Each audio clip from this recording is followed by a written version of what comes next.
नमस्ते, मैं डॉक्टर मीनाक्षी जांगीर अस्पताल नवलगढ़ में स्त्री रोग विशेषज्ञ हूँ। आज मैं अपने YouTube चैनल पर मेरी बहनों के लिए एक विशेष कार्यक्रम लेकर आई हूँ, नारी स्मिता। क्योंकि हम जानते हैं कि नारी प्रकृति का एक अनुपम उपहार है।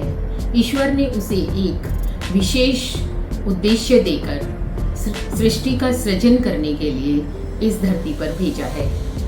तो जब नारी का शरीर एक विशेष मुद्दे के लिए, एक विशेष उद्देश्य के लिए बनाया गया है, तो उसके शरीर में अनेकों प्रकार के बदलाव होते हैं। क्योंकि प्राकृतिक रूप से ये गुण ईश्वर ने सिर्फ नारी को ही दिया है कि वो अपने समान संतति पैदा कर सके। इसलिए उसे बाल्यकाल से लेकर और जब तक वो प्रौढ़ावस्था में पहुंचती है, उसके शरीर में विभिन्न प्रकार के हार्मोन स्रावित होते हैं। शरीर का विकास अलग अलग होता है और अनेक प्रकार की चुनौतियों का उसे सामना करना पड़ता है। इतनी सारी चुनौतियों का सामना वो करती है, तो हम ये चाहते हैं कि हम सामाजिक एक अच्छी भूमिका निभाने के लिए, एक अच्छे नागरिक की भांति उसके प्रति अपना दायित्व समझें, उसे एक सम्मान की दृष्टि से देखें, उसे एक विशेष दर्जा दें और हर एक नारी के चेहरे पर एक मुस्कान होनी चाहिए। इसीलिए मैंने अपने कार्यक्रम का नाम रखा है नारी स्मिता। देखिए, जैविक रूप से प्रत्येक स्त्री का शरीर जो होता है वो सृजन की दृष्टि के हिसाब से बना हुआ होता है और उसके जीवन चक्र को हम कई भागों में बांटते हैं। जन्म लेती है तब से लेकर 10 साल तक बाल्यकाल होता है। देखिए, बाल्यकाल में सबसे पहले पैदा होते ही हमारे भारतीय समाज में उसे अनेक प्रकार की चुनौतियों का सामना करना पड़ता है। सबसे पहली चुनौती जो होती है लिंग भेद की होती है। हमारा अच्छे नागरिक होने का कर्तव्य है कि स्त्री और पुरुष अनादिकाल से समान हैं।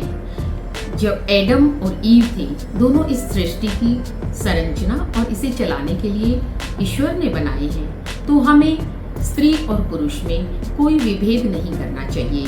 दोनों लिंग समान होते हैं, इसलिए हमें बालिका के जन्म पे भी उतना ही खुश होना चाहिए और उसी प्रकार से उसके लाड़ चाव करने चाहिए जैसे कि घर में लड़का पैदा होता है तो हम उसके करते हैं।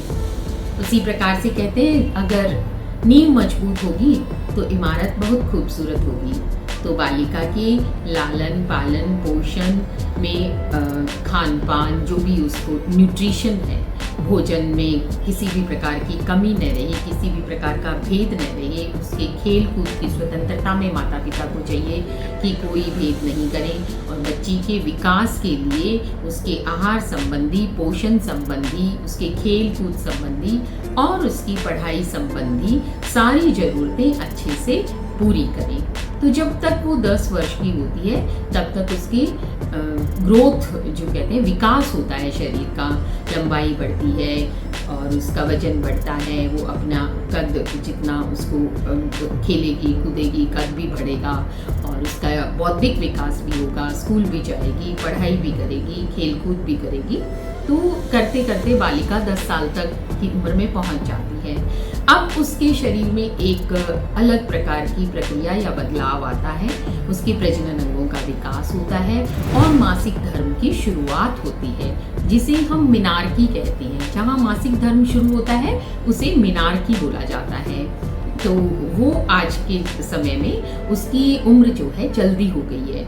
आज से 20-25 साल पहले मिनार्की की उम्र 14 से 16 साल थी, परंतु अभी आजकल देखने को मिलता है कि 9 से 10 साल की बच्चियों को भी मासिक धर्म की शुरुआत हो जाती है। तो ये एक बड़ा चुनौतीपूर्ण सा समय है, जिसमें माताओं को, बहनों को, घर में जो भी बड़ी होती हैं, उनको ये चाहिए कि बच्ची को, छोटी बच्ची है वो इस तरह की बात के बारे में जानती नहीं, तो बच्ची को इस प्रकार की मासिक धर्म की जो शिक्षा है वो दें, शरीर में होने वाले बदलावों के बारे में बताएं और जब मासिक धर्म की शुरुआत हो जाती है तो उसे किस प्रकार से पैड यूज़ करना चाहिए या अन्य साधन जो हैं उनको अपनाना चाहिए। फिर प्रजनन अंगों की और जो भी पैड इस्तेमाल करती हैं उसको कैसे फेंकना चाहिए और प्रजनन अंगों की साफ़ सफाई, कपड़ों की स्वच्छता इत्यादि के बारे में बताना चाहिए, क्योंकि बच्चे स्कूल भी जाते हैं और आज के ज़माने में बहुत मुश्किल है, खेल कूद भी है, सारी चीज़ें हैं। तो ये शिक्षा बड़ी बहनों को या माता को बच्चे को बहुत अच्छे से देना चाहिए। इस समय की अलग समस्याएं होती हैं, उसको हम एक विशेष सत्र में बताएंगे जिसे किशोरावस्था से संबंधित समस्याएं कहते हैं। फिर जब 10 साल के बाद जो बच्ची 20 साल तक होती है तो ये किशोरावस्था कहलाती है। किशोरावस्था में और भी कई चुनौतियों का बच्ची को सामना करना पड़ता है। 20 साल से लेकर के और 40 साल ये स्त्री का एक प्रजनन काल होता है। इस 20 साल के बाद स्त्री अपने लिए जीवन साथी का चुनाव करती है, शादी होती है, फिर बच्चा पैदा करने का उसका अपना अधिकार होता है और वो मातृत्व सुख का अनुभव करती है। तो जब मातृत्व सुख उसे मिलता है तो उसको भी हम अलग अलग भागों में बांटते हैं। एंटीनेटल केयर है, फिर डिलीवरी होती है, फिर प्रसव के उपरांत उसकी देखभाल होती है, फिर बच्चे का लालन पालन होता है। ऐसे करते करते वो 40 वर्ष की उम्र में प्रवेश कर जाती है। उसे पेरीमीनोपॉजल कहते हैं, उम्र कहते हैं। पेरीमीनोपॉजल यानी कि जब अंडाशय जो होते हैं उनमें अंडाणु बनने कम हो जाते हैं, शरीर में जो विशेष प्रकार के हार्मोन ईस्ट्रोजन, प्रोजेस्टेरोन कम होने लगते हैं और महिला रजोनिवृत्ति की तरफ अग्रसर होती है। तो इसे पेरीमीनोपॉजल और 45 की उम्र में पहुंचते पहुंचते मीनोपॉजल अवस्था कहते हैं, यानी कि रजोनिवृत्ति हो चुकी होती है। इस समय की अपनी चुनौतियां होती हैं। बहुत से ऐसे लक्षण आते हैं जो रजोनिवृत्ति की वजह से होते हैं, हार्मोन्स की कमी की वजह से होते हैं। उनको भी हम आगे आने वाले सत्र में डिस्कस करेंगे।